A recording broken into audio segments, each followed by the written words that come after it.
Yo, you're probably wondering, how good could Persian possibly be? It doesn't seem to have a lot of things going in its favor. Its base stats are tied for the 62nd best, so pretty much the halfway point. And neither its attack or its special are anything to write home about. Its move pool, while not terrible, doesn't get a lot of great coverage moves, just Thunderbolt and Bubble Beam, in addition to the normal moves most Pokemon get. So why exactly do I think Persian might perform well?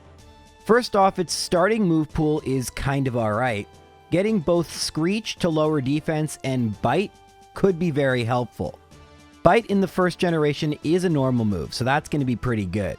But there's another more Generation 1 reason that I think Persian might be great, and that's that it has really great speed.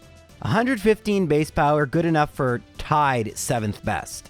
Now, in the first generation, critical hits are tied to base speed. The formula is pretty simple. Put base speed over 512. If you do that, you'll see that Persian, in every 5 attacks, it should get 1 crit. That's really, really helpful, and it will help against Brock.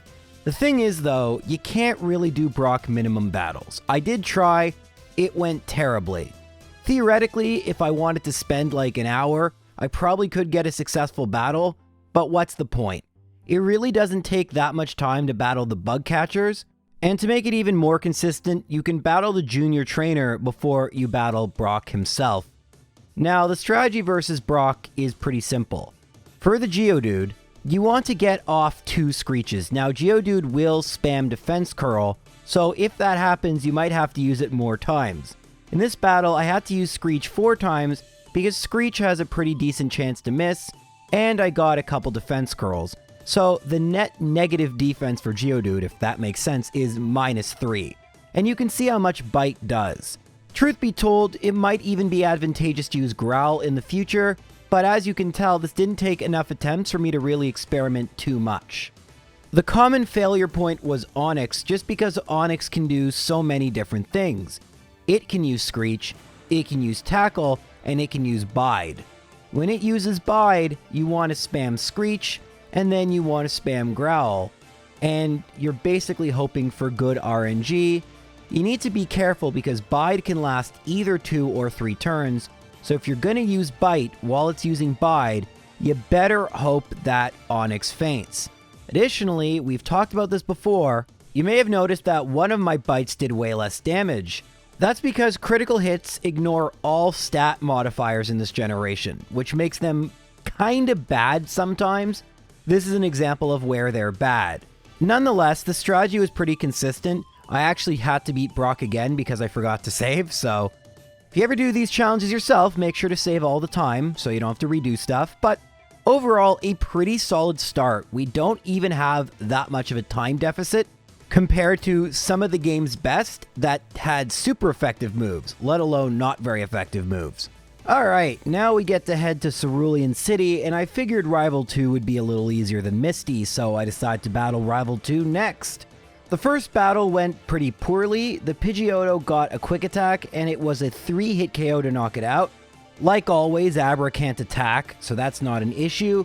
But unfortunately, Rattata went for Hyper Fang and Quick Attack, knocking me out.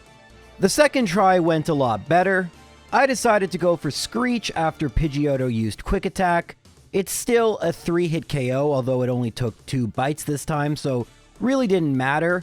Abra, once again, completely pointless. This time I get a flinch on Rattata, so you can't paralyze Pokemon with a normal move, but you can flinch them. Interesting. Anyway, I knock out the Rattata without a problem. Then I go for Screech against the Squirtle. I go for Bite. And then I finish it off with a Payday. Now, you might be wondering why I switched to Payday. Why did I use Screech both times? Because that does make this individual battle slower.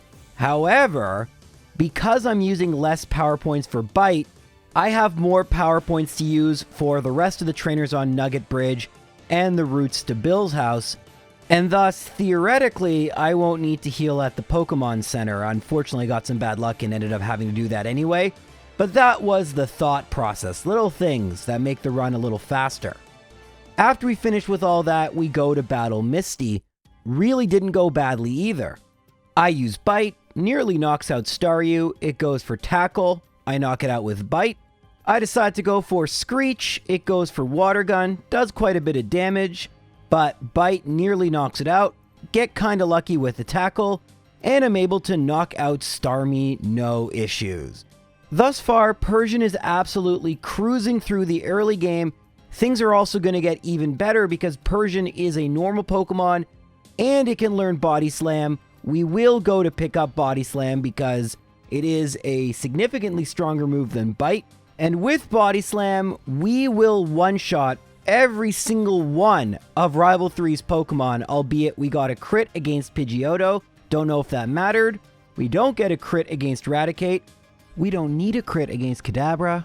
Probably need a crit against Wartortle. The reason I picked Wartortle, one of them is that it has super high defense, so it theoretically would have been the strongest. But yeah, with Body Slam, Persian is doing even better than it was before.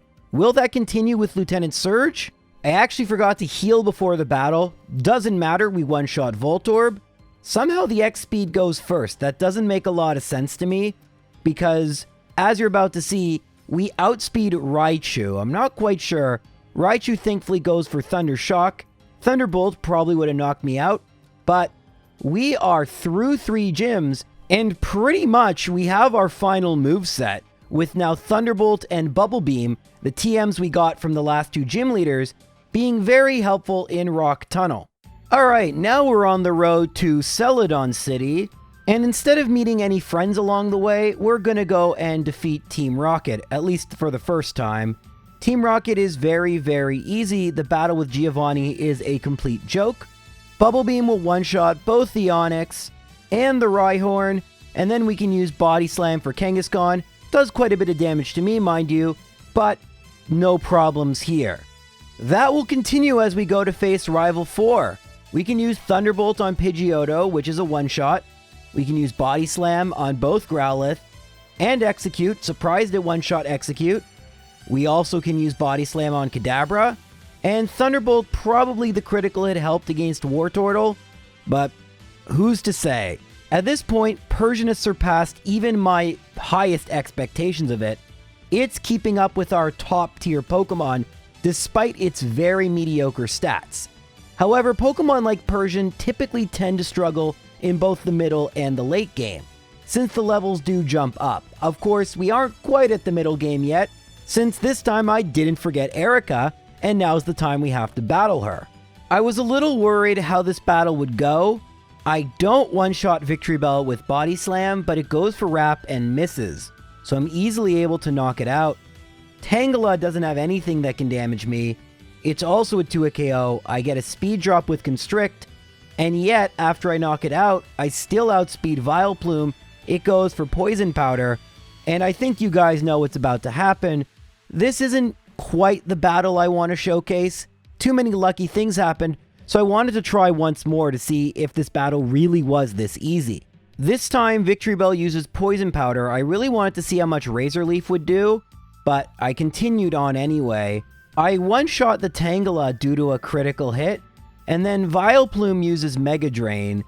Roughly, Razor Leaf crit should do about 3 times, meaning I probably would have lived that anyway.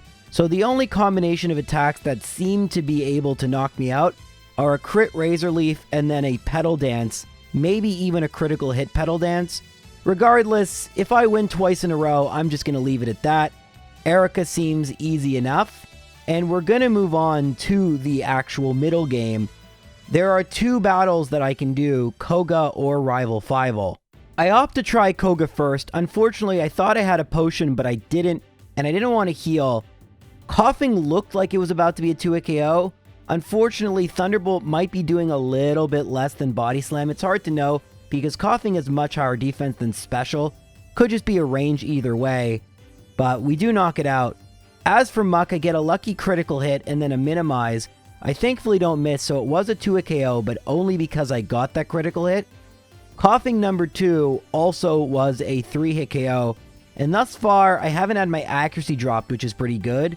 I decide to go for Screech against Wheezing since I know it'll take many hits, and as I feared, Wheezing went for self-destruct.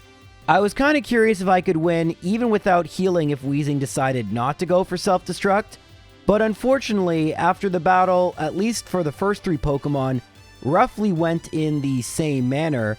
The exact same thing also pretty much happened with Wheezing. I attack, and Wheezing instantly goes for self-destruct. Now that's probably going to knock me out even if I'm at full health, but I am kind of playing with fire here. While I know I can defeat Koga at my current level, I want to heal anyway to make the battle more consistent, and once I leave the gym, I might as well try and battle Rival Fivel to see if he would be any easier. Pidgeot gets a very lucky critical hit quick attack. I use Thunderbolt, it's doing about half, which is pretty good, and thankfully I outspeed and knock it out. Growlithe, thankfully, even though it outlevels me, it's still a 1-hit KO with Body Slam, which is pretty good. Although maybe that crit mattered, I'm not really sure. Execute, however, tanks Body Slam pretty well, and it goes for Reflect. Unfortunately, I don't have anything to hit Execute other than Body Slam, so I'm going to need to use 2 more. It goes for Leech Seed, which isn't very good, but we are able to knock out Execute. I was pretty nervous about outspeeding, which I do, but I don't one-shot Alakazam. Thankfully, it goes for Disable, but unfortunately, it disables Thunderbolt, which is what I want to use against Blastoise. This is not going to end well for me. On the very next turn, however, Thunderbolt is now no longer disabled, and I knock out Alakazam, so maybe this will end well for me. Then again, I misclick, go for Body Slam, get the critical hit, like we've said, 1 in 5 chance. It goes for Water Gun, does not know Hydro Pump at this point. I decide to go for Thunderbolt. Once again, get a critical hit. I think that may have mattered, I'm not really sure. But honestly, don't really care. We have beaten Rival Fivel fairly easily. Honestly, I was fully prepared to use rare candies. It might cost you a level or 2 overall, but it would have been a good point. But if we won, why even bother with that? I'm just going to take the victory, even though, yes, there was a little bit of luck. But he did get a critical hit that was pretty fluky. So I'm going to say this battle stands. And as we go and battle Giovanni number 2, I just want to reiterate how surprised I am at how well Persian is doing. Its move coverage is okay, but all it really has is a base 85 power normal move and a base 95 power electric move. Its special is better than you think, so it isn't doing that much less damage with special moves. Of course, it doesn't get that 1.5 times bonus for using a move of its same type. And while Bubble Beam isn't very good, it is good enough against rock types which have very low special and often also are ground type. So you get that double super effective damage. I know I've already said this, but again, I didn't expect Persian to be that good. And now that we've defeated Giovanni number 2, we can go and battle Koga. Now, we can see already a big difference. Body Slam is doing well over half, and we're able to thus knock out the first Coughing in 2 hits instead of 3. Muck, unfortunately, is clearly going to be a 3-hit KO. It disables Body Slam, which is kind of bad. I accidentally misclick and go for Bubble Beam, but it didn't really matter. Thunderbolt wouldn't have knocked it out. It poisons me with Poison Gas, and I'm able to knock it out with Thunderbolt. Since Body Slam is still disabled, I go for Thunderbolt, and I can't tell if it's doing less than Body Slam would. Finally, Coughing attacks me and goes for Sludge, so we're going to have 92 HP going into Wheezing, and thankfully Body Slam's no longer going to be disabled. I go for it, hoping for a clutch paralysis, don't get it, goes for self-destruct. Again, I don't know if I'd survive at full health, but I don't survive at 85, so we have to battle Koga a 4th time. Not much to really say about the first 3 Pokemon, other than the fact that this time I get attacked by the first Coughing, so I'm at slightly low health. However, the Muck doesn't poison me, which is pretty good. I get some decent critical hit luck, although funny to notice that Coughing number 2, because of the way critical hits work, it's not quite a 1-hit KO, since it's not taking my badge boost into account, but I am at more health than I was last time. Will it be enough to survive a self-destruct? No, still isn't enough. Now, I know that it seems like it's really consistent and I'm just trying to brute force it, but the luck I'm getting is pretty brutal. I mean, there's a 1 in 4 chance Wheezing goes for self-destruct, and it's gone for it first turn in every single attempt. Statistically, that's extremely unlikely. Eventually, I am going to get past this Wheezing, and I feel like I really should have already. It should be clear by now that the luck I need against the first 3 Pokemon is pretty minimal. That pretty much anything they do is alright, because realistically, Weezing either uses Self-Destruct and it wins, or it doesn't. And without a crit, it's going to take 4 hits of Body Slam, each hit having a 30% chance of paralyzing Weezing, which is why I'm using it. Anyway, in the final battle versus Weezing, we get the luck we need. We get a Sludge, does a lot of damage. We get a Parahax, and finally, we get an X attack. Which reminds me that's actually more like a 1 in 5 chance Koga uses Self-Destruct on any given turn. So we were just getting really unlucky, and I think this is a consistent enough strat, not have to use rare candies right here, and we can say that this is pretty typical, and probably it won't take you this many attempts to get by Koga. Sometimes you get pretty lucky and it takes 1 attempt when it should take 3. Sometimes you get unlucky and it takes 5 when it should take 2. It usually averages out in the end, and don't worry, I keep all that accounted for in the rankings, somehow. Now, typically I'd go battle Blaine next because in most cases Blaine is actually easier than Sabrina. But with a fast normal Pokemon who uses physical attacks, I'm going to think Sabrina is going to be easier, so let's go battle her. We outspeed Kadabra and knock it out, 1 down. We outspeed Mr. Mime, but it's not a 1-hit KO, so that means I'm not going to 1-hit KO Alakazam, but Confusion only does about 20 HP of damage, 2 down. Venomoth I'm not going to 1-hit KO, but it goes for Leech Life, so I have plenty of HP for Alakazam. I still outspeed the Alakazam, it's paralyzed, and it doesn't attack. Pretty good. There was also a chance of getting a critical hit, and I don't know if a single Psychic would knock me out, and there's only a 1 in 4 chance it could have used that.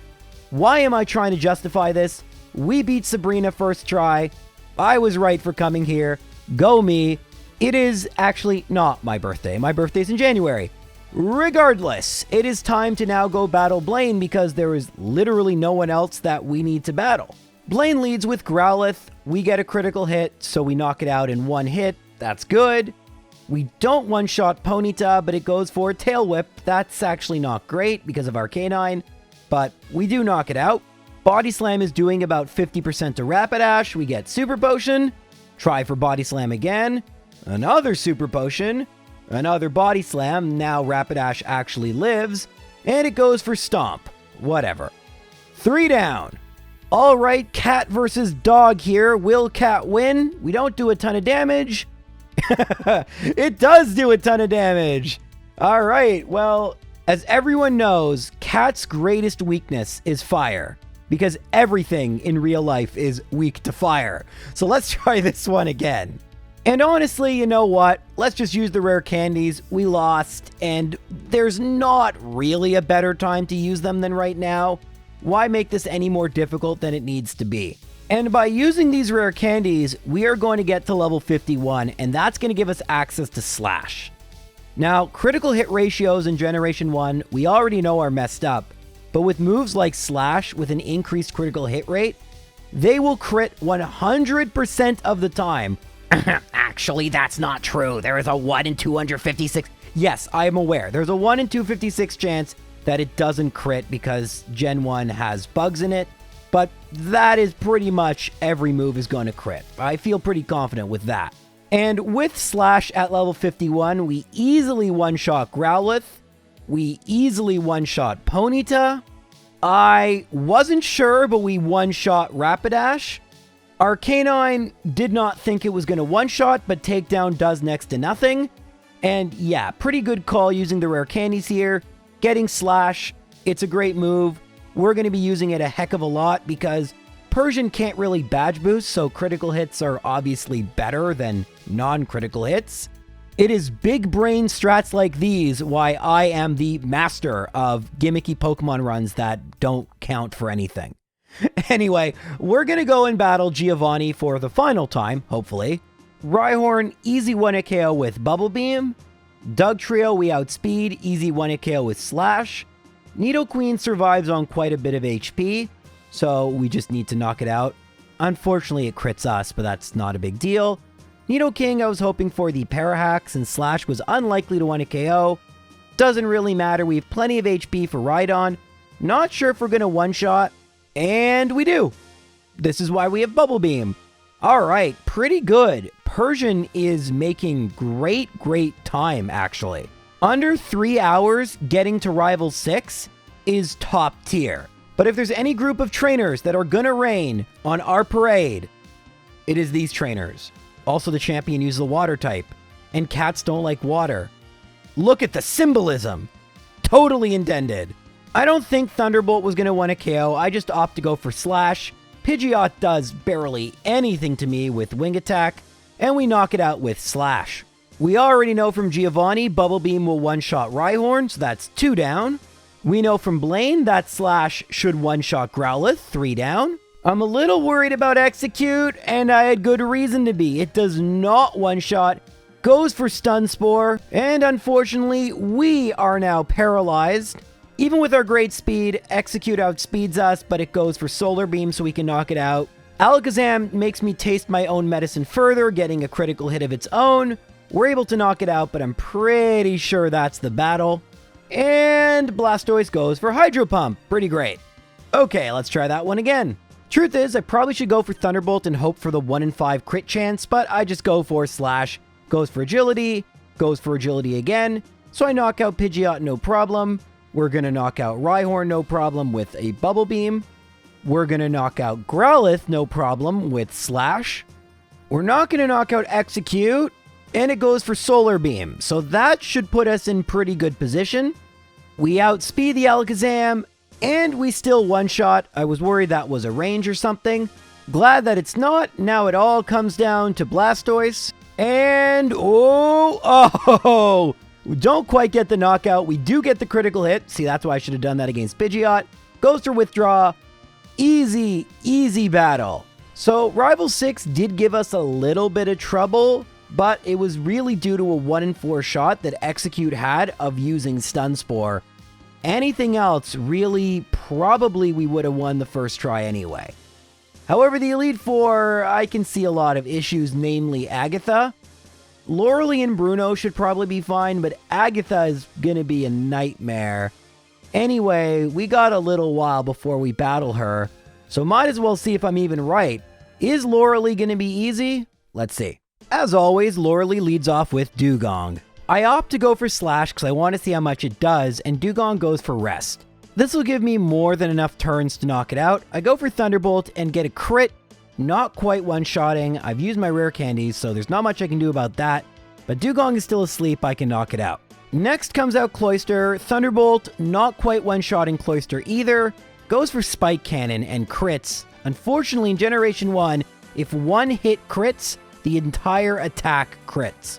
So, yeah, that did a lot of damage to me. We've knocked out Cloyster, but not looking good. Now comes out Slowbro, and I go for Slash. That does next to nothing.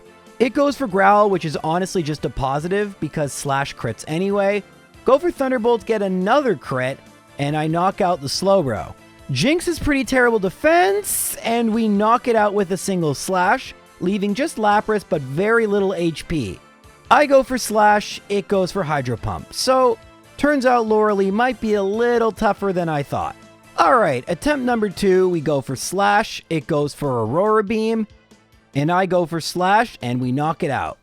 I go for Thunderbolt, no crit, Supersonic misses, so we're in a much better position this time, heading to the Slowbro. Based on what happened last time, I'm going to go for Thunderbolt, did way more, it goes for Withdraw. I accidentally hit the up button and go for Slash. Slowbro survives, but I'm able to knock it out without taking any more damage. Jinx, once again, will be a 1-hit KO with Slash. Lapras, I go for Thunderbolt, doesn't do very much, maybe about a third. Body Slam, no paralysis because I am actually normal type, so I can't be paralyzed. I go for Slash. Lorelei goes for a Super Potion, which is pretty good, and we're able to knock out the Lapras. Pretty easy, nothing much to worry about here. Now we're on to Bruno, who actually could theoretically knock me out. Hitmonlee knows High Jump Kick, and Machamp knows Submission. If they're able to attack, there is a chance I lose, so let's see what happens here. Thank goodness we know Bubble Beam, because we'll be able to one-shot Onix even without a crit. I go for Slash. And that was a bad idea. Thankfully, Hitmonchan went for Mega Punch. Had it gone for counter, I would have lost to Bruno, and that sucks. So keep that in mind. Hitmonlee's special is terrible. I go for Thunderbolt, hoping for a crit, which we get. And that means we're going to make it to the Machamp. Gonna knock out the Onix with another Bubble Beam, and here is said Machamp. Slash does over half. That's pretty good. We get to go for another Slash. X defend means nothing. So far, so good. There is a 1 in 5 chance that Bruno will use Submission, and I don't know if it even would knock me out in one hit. It might, though. Regardless, we've made it to Agatha on our second attempt. Agatha, as I said, should be pretty difficult. We can only hit Agatha with special attacks, and Agatha's special, at least for her Gengar, is super high. Not too optimistic, but what can you do? Now, you might have noticed I did delete Body Slam for Mimic, and I'm going to Mimic Hypnosis, because frankly, I just don't see another way of doing this, at least not one that's consistent. Thankfully, Gengar obliges with a Dream Eater. I'm able to put it to sleep, but I think it's going to take several turns to knock this out. Alright, moment of truth. Yeah, Thunderbolt doesn't do very much. Perhaps I should have taught Nightshade, but I think this is actually kind of safer. Another Thunderbolt. This is looking like a 5-hit KO, which is terrible. Thunderbolt number 3. Gengar is still asleep. Thunderbolt number 4. So we don't get any crits. And in fact, I want to conserve my power points. I'm going to go for Bubble Beam to knock out Gengar number 1.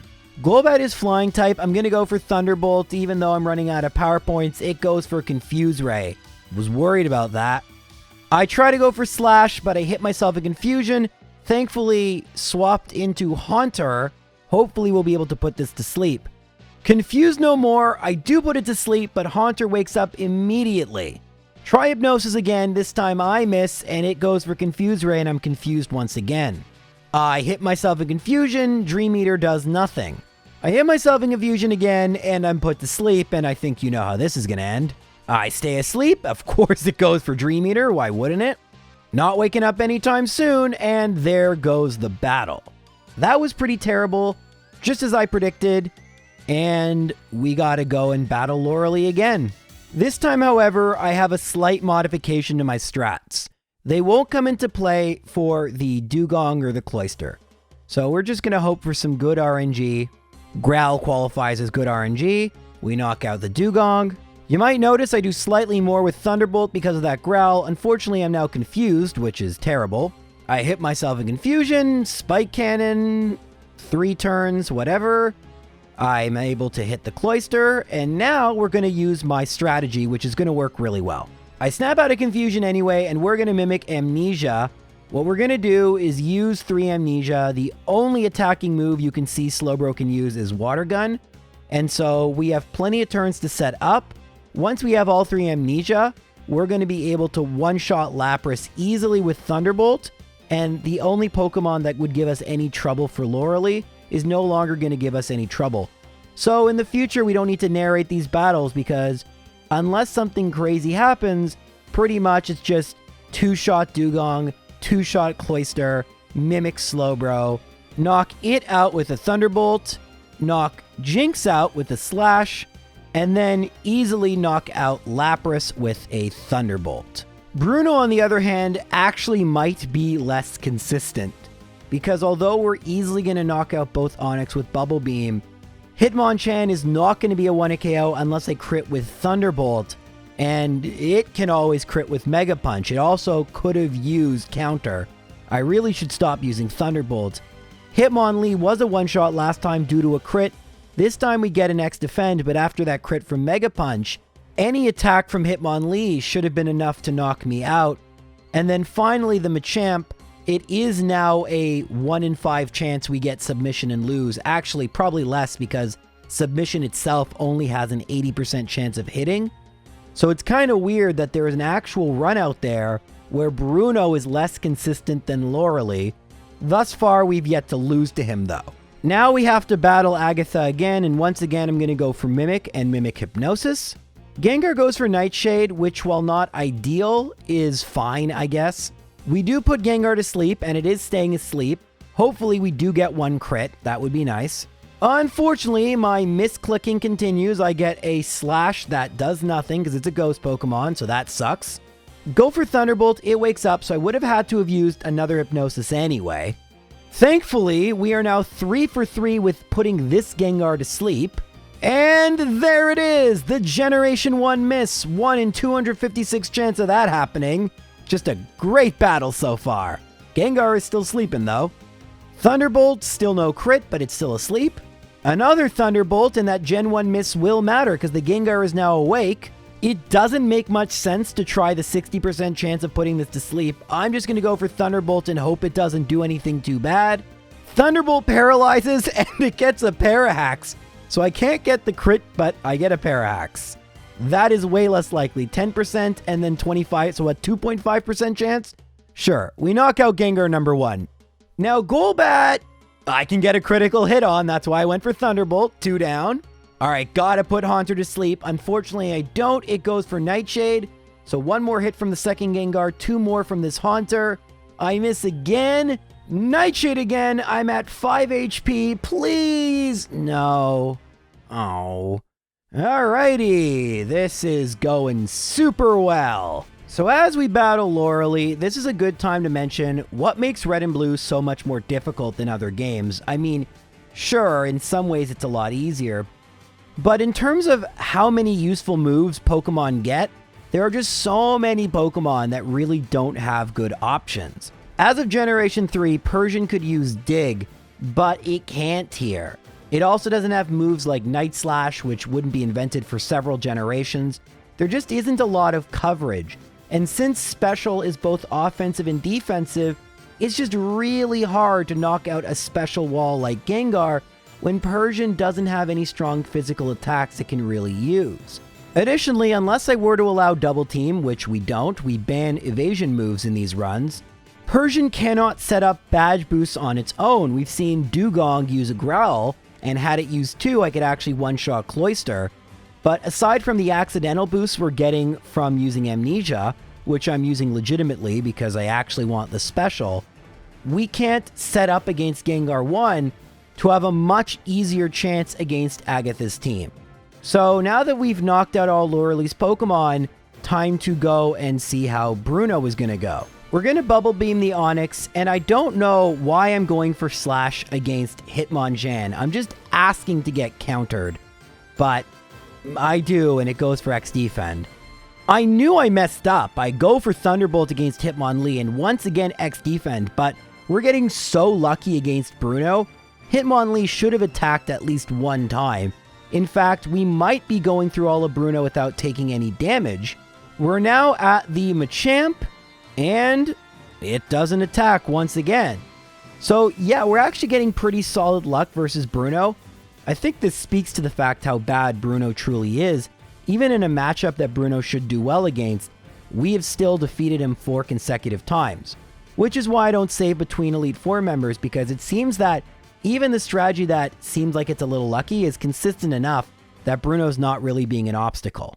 Agatha, however, is being a pretty huge obstacle. We have lost 3 consecutive times to her, so can we now beat her? Once again, I go to Mimic Hypnosis. It goes for Confuse Ray. I, of course, hit myself in Confusion, and it misses its own Hypnosis. That's pretty lucky. Hit myself in Confusion again. Now I'm put to sleep. I stay asleep. Dream Eater! I can't believe it. Critical hit.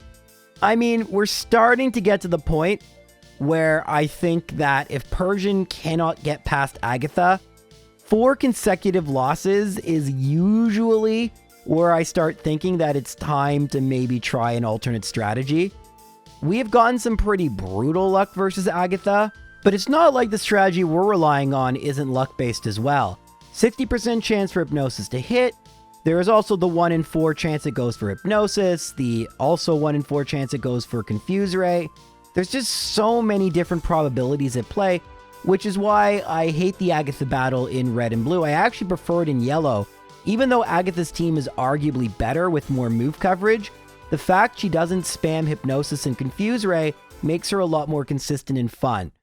Anyway, before we can battle Agatha again, I need to battle Bruno. And the only reason I even want to mention Bruno this time is because after I knock out Onyx number 1 with a bubble beam, I finally remember to go for Thunderbolt, and there you go. Critical hit. That's why you use Thunderbolt. Hitmonlee has yet to really do much, and X defend, meaning we are going to make it back to the Machamp for a 5th consecutive time. And for a 5th consecutive time, we do not get submission. And we are back at Agatha. I am going to try this one more time, or I'm going to go get some rare candies, level up a little bit more. Because clearly Persian, despite how well it's done for the most of the game, this just might be too inconsistent. But that said, there is a lot of luck at play. Maybe I was just getting a little unlucky. Let's see what happens here. Alright, so you know the drill. We're going to mimic Hypnosis. Of course, goes for Confuse Ray. I'm confused, but I actually hit the Hypnosis. That's pretty good. Unfortunately, my luck runs out. I hit myself a Confusion, but at least Gengar is still asleep. I'm able to hit the Thunderbolt, no crit, but it is still sleeping. Confuse no more, and there's the crit we needed. It's still sleeping.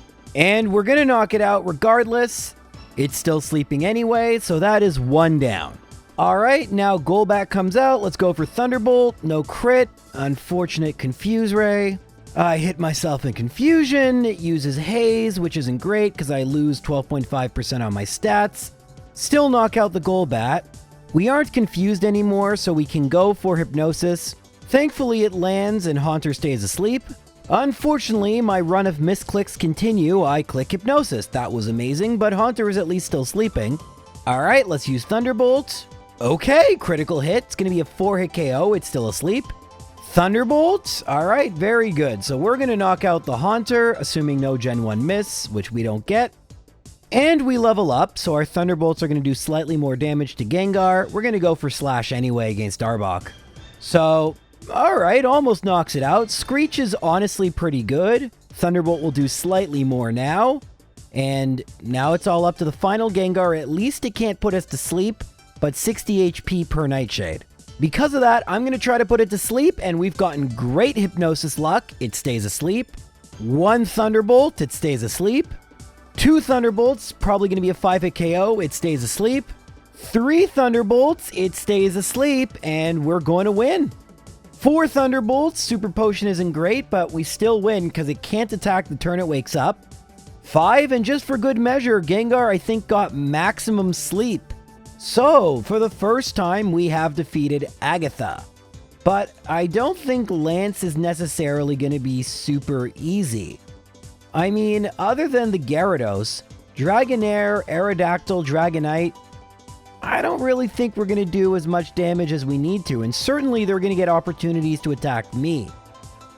I don't know if this really is as much of a victory as it seems. I mean, yeah, it's great to get past Agatha, but can we clutch it out? I'm doubtful.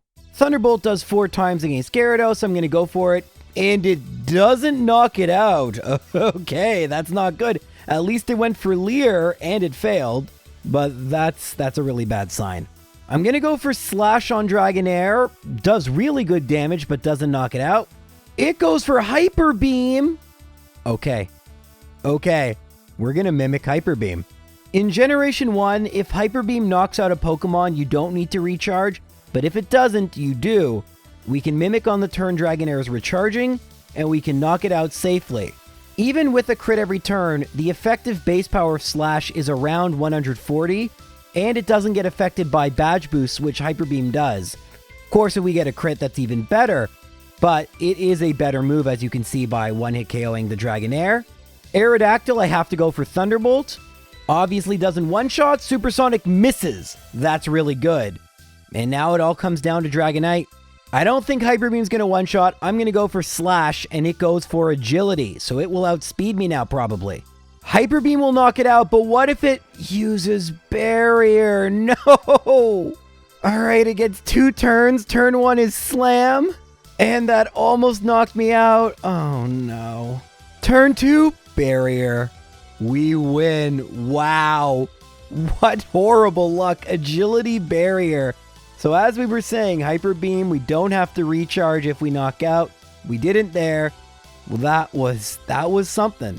So we've made it to the champion in our first post-Agatha run. Not bad, but Rival 6 gave us some problems. Even Lance was giving us problems. I don't think this is going to go amazingly, but we're here. Might as well try. Considering I'm going to probably have to do many attempts, I wanted to see how much Slash did. Pretty decent amount. Whirlwind doesn't do anything, so we can knock out Pidgeot the next turn. Now, I don't know if I'm going to one-shot Alakazam. I do. That's really good. Don't know if it's a range or not, but at least we know there's a potential to one-shot. 2 down.